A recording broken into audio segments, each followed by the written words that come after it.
Hi there, this is Sunil Patil and I'm going to talk about heat capacity and phase transition. So basically we are going to talk about the concept of heat capacity and its behavior during the phase transition. So heat capacity, we typically define it as the amount of energy usually in terms of heat required to raise the temperature of one unit weight of a substance by 1 degree Celsius without change of phase. So this particular definition saying that without change of phase, so this basically the definition of heat capacity is valid when there is no phase change, right? And what will happen at phase change, that we will discuss.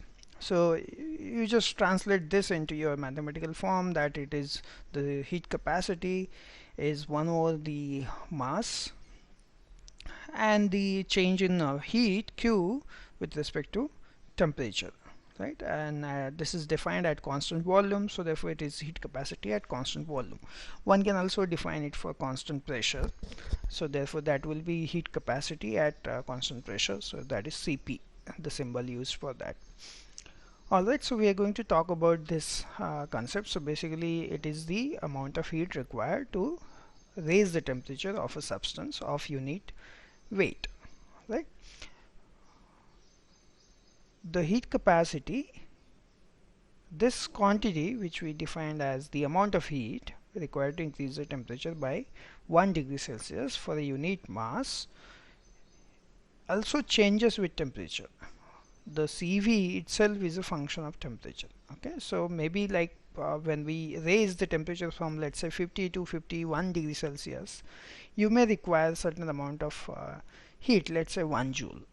But when you increase it from 51 to 52 degrees Celsius, then that increase might require slightly more or less heat than 1 joule, maybe 0.9 joule or 1.1 joule. So that is what we mean by heat capacity also changes with temperature. That means heat capacity is a function of temperature.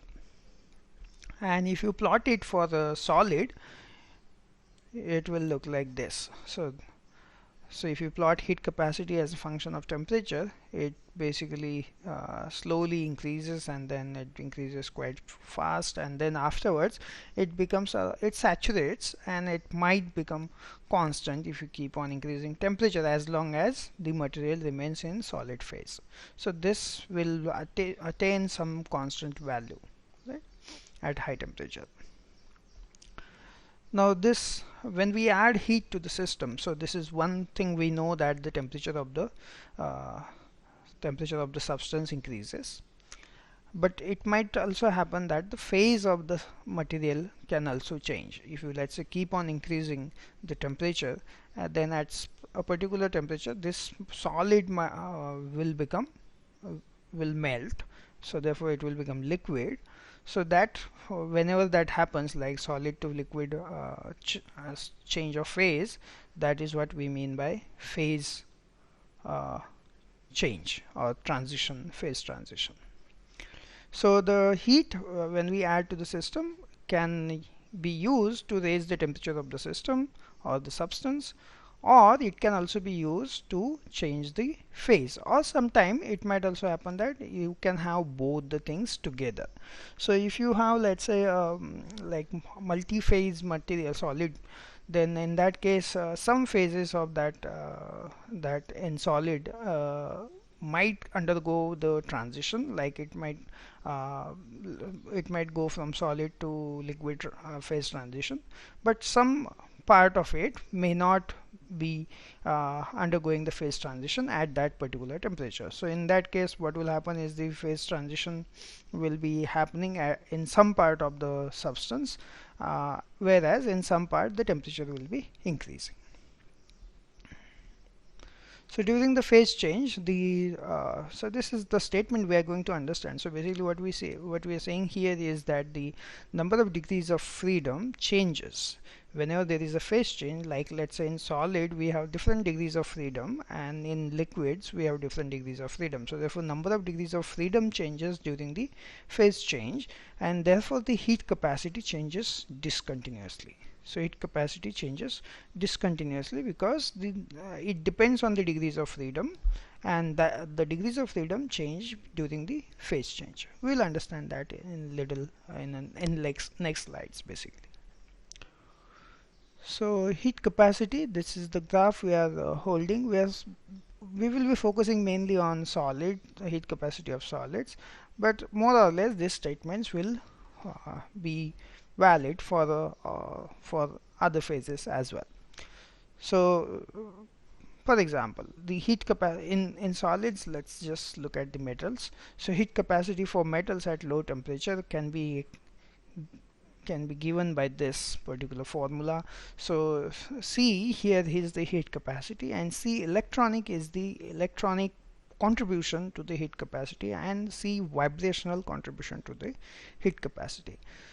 So in metals we have a lot of free electrons. So there are so whenever you add heat to heat to metal, those electrons might also take that heat energy and increase their kinetic energy, and therefore they can also contribute to the heat capacity.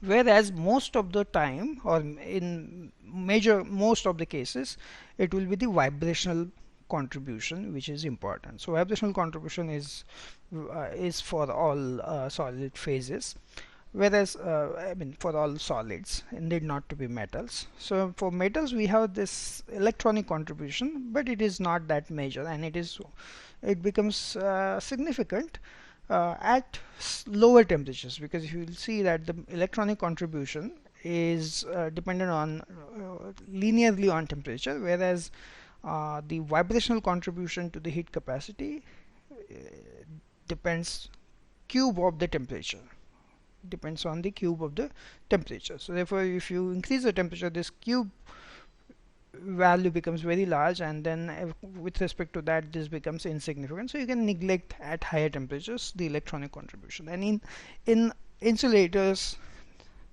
or even in semiconductors this contribution becomes very small because there are very few free electrons, and therefore usually we will talk about this.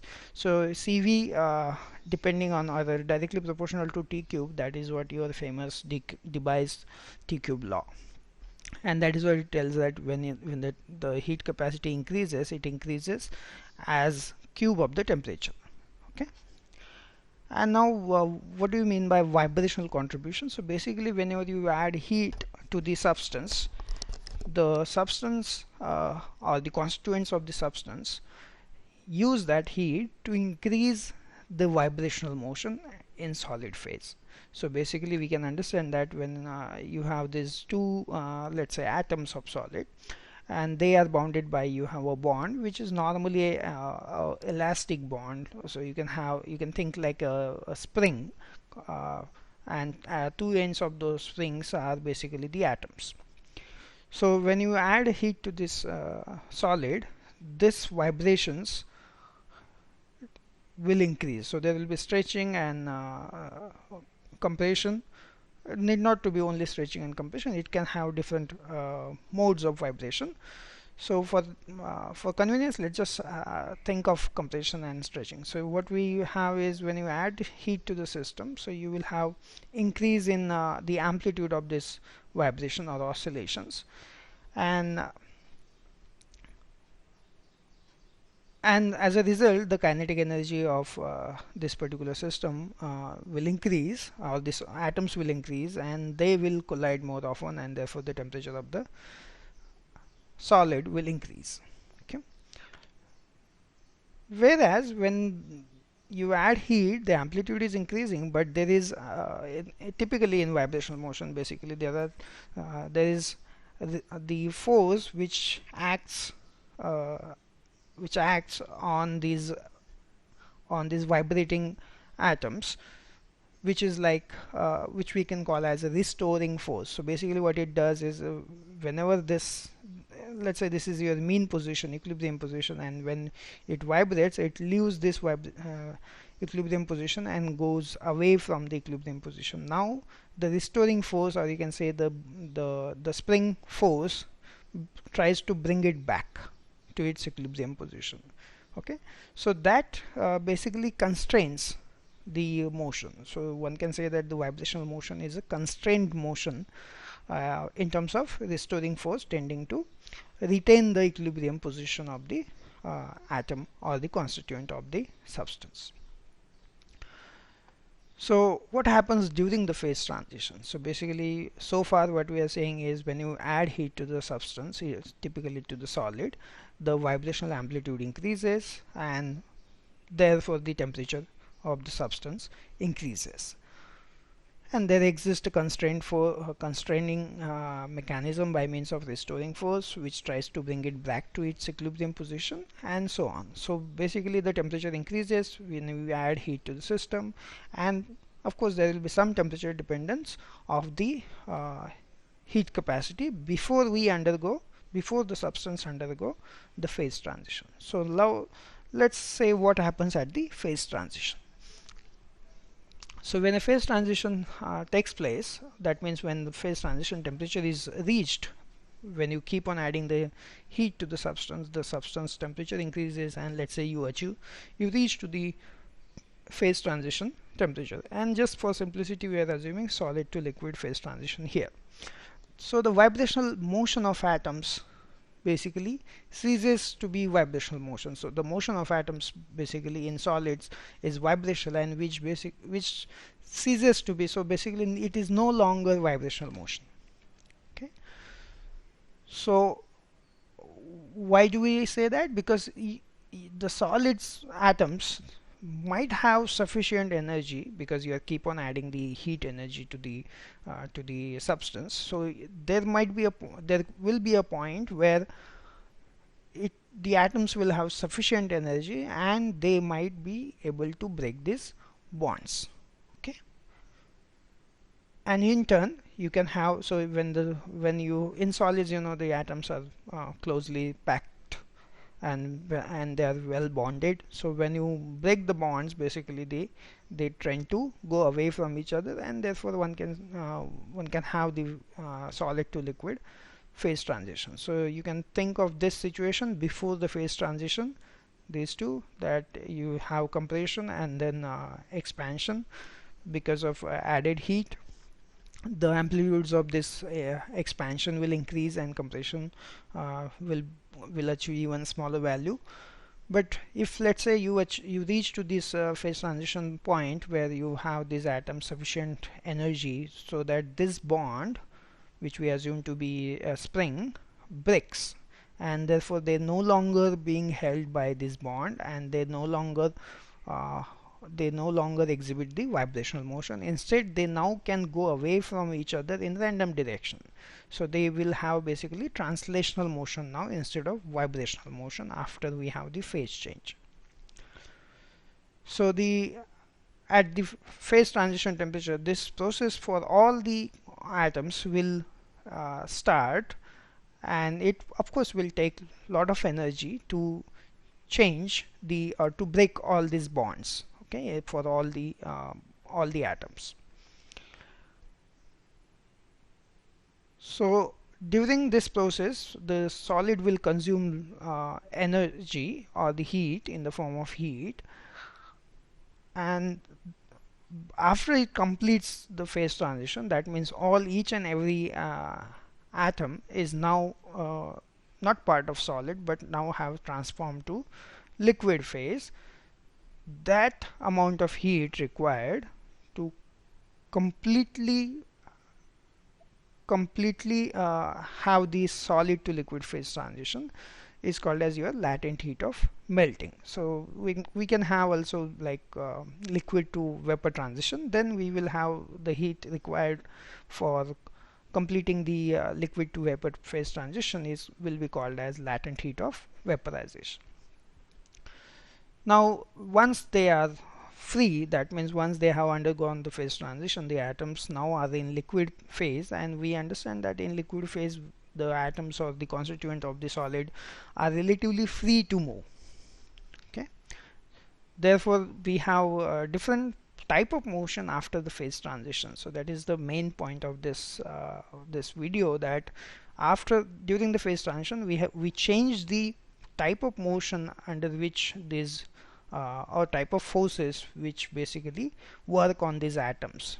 In solid phase they are different, in liquid phase they will be different. Therefore the heat capacity, which is responsible, which is basically the heat which was being used in this vibration in solid phase, now will be used in translational motion of the atoms or constituent of the substance in liquid phase. Okay, so we have a different type of motion in different phases, or different utilization of the heat energy in different phases, and that is what we meant by the degrees of freedom are changed during the phase transition, and on which the heat capacity also depends, because heat capacity is nothing but when you add heat to the system, the solid or the substance can use it in different ways, and the number of ways it can use is nothing but your degrees of freedom. Or you can also have another way of saying that the number of ways the constituents of the system can move within the material, within the substance. That is what we mean by degrees of freedom. Once they have phase transition, now here you can see that it is a vibrational motion. Now in liquid phase, this will be a liquid phase, will be mostly in translational phase, and therefore the degrees of freedom will be different, and that is the reason we see the discontinuity in the heat capacity when you increase the temperature and when you undergo the phase transition. Okay, so this will be your TC, that is the critical temperature, or you can call it as a transition temperature.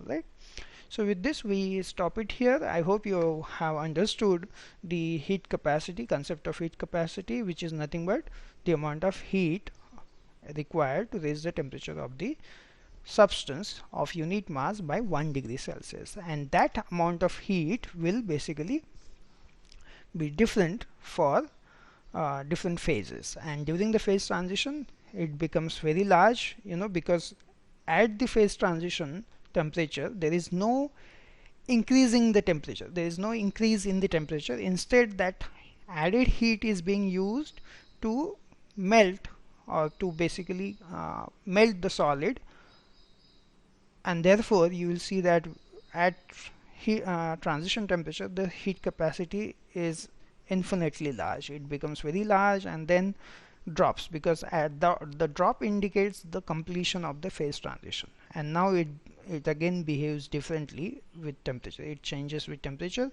You will see that in solid phase the behavior of heat capacity as a function of temperature will be different than in liquid phase, because we understand that there are different ways in which this heat is used or heat is accommodated in the substance in different phases.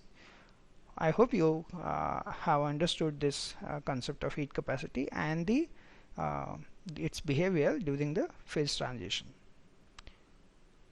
Alright, thank you. So we'll stop it here, and we will wait for my new video on next topic. Thank you.